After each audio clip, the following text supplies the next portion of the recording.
Ito nga pala yung mga gagawin natin ngayong araw.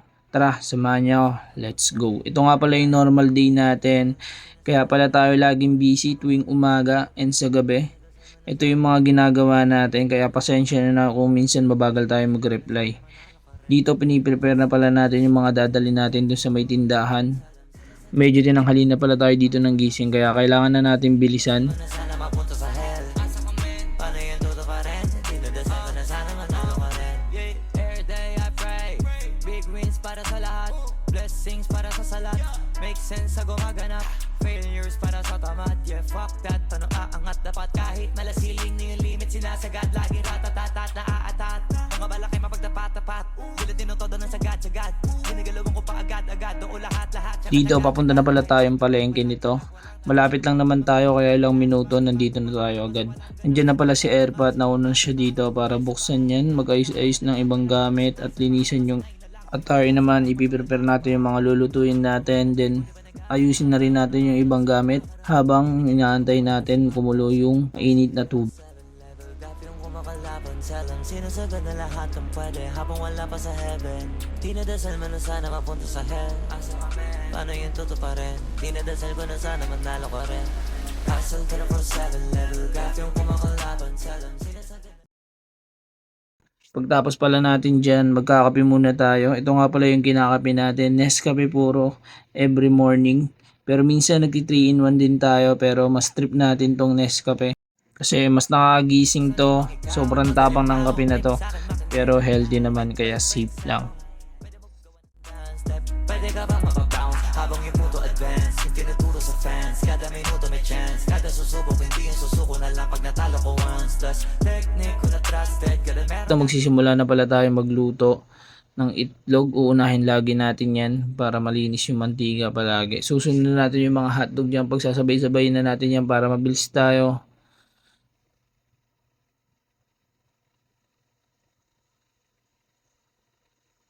Ayan, pinas forward na natin to para makita nyo. Ayan yung mga niluto natin. Nagsinangag din tayo. Itlog, hotdog, ham.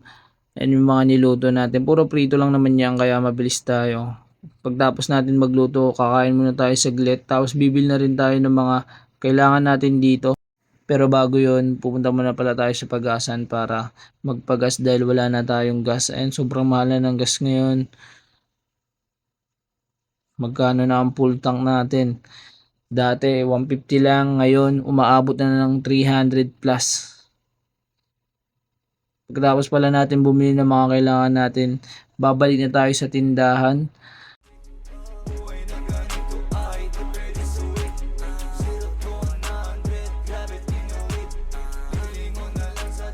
Tapos natin mamili, uuwi pala tayo ng tanghali, magpapahinga tayo, then mamayang gabi babalik tayo doon. Ayun nga pala yung baby ko, si Binis. Napakakulit, 1 taon pa lang yan.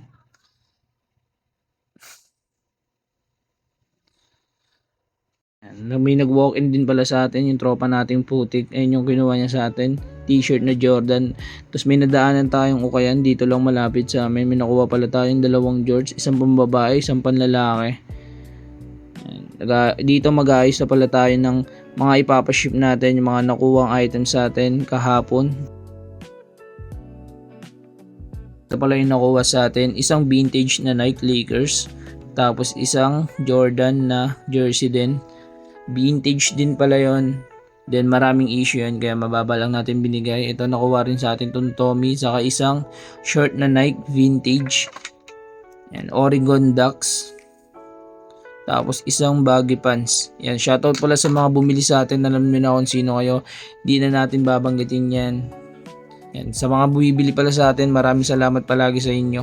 Sa walang sawang suporta. Ito ipapak na natin yung mga item. Mamajikan ko kayo. Yan, nakapak na. Tapos pupunta na tayo yung JNT.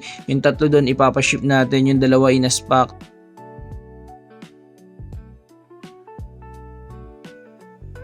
Pagtapos pala natin magpa-ship, maya maya babalik na rin tayo sa tindahan. Gabi na yon, mga 6 or 7 na. Dahil tuwing gabi tayo yung nagsasara ng tindahan, tayong nahuhuli lagi. Yan, nandito na pala tayo yun si Airpat. Nagpapainit ng mga natirang konting ulam. Tayo naman mag-aayos, mag-check tayo ng mga wala at mga kailangan reparan. Yan, kumain muna tayo bago tayo magsara. Dito, uwi na kami ni Yasmi pero susunduin muna namin yung baby ko bago kami umuwi at dumiretso sa bahay.